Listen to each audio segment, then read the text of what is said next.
Bones!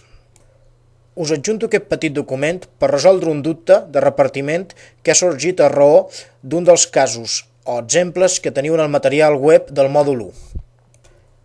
Es tracta del cas obert del mòdul 1 que trobareu en el material web, on s'exposa el cas de la fabricació de mobles.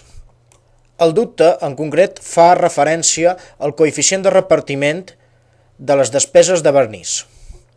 De què depèn com es calcula i com faig el repartiment d'aquestes despeses de vernís a cada un dels productes. A l'enunciat del cas podem observar que hi ha unes despeses totals de fusta que ens venen donades per enunciat. I el següent concepte, el que tenim, són unes despeses de vernís, el qual no ens està donant el criteri de repartiment. Simplement matisar que es tracta d'un petit exemple, per tant, no l'enunciat que tindreu en els debats i a l'ESPAC, que sí que es donaran totes les dades de repartiment. Però anem a veure a la solució, que podeu mirar vosaltres mateixos, com s'ha fet aquest repartiment.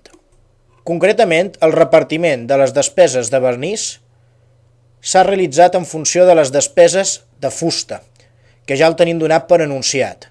Llavors, consisteix en dividir el total del cost o de la despesa de vernís entre la de fusta i ens dona el criteri de repartiment, que en aquest cas és 0,25. Llavors, simplement multiplicant l'unitat de repartiment pel cost de fusta, obtenim a cada concepte el cost de vernís assignat a cada un dels productes, en aquest cas 3.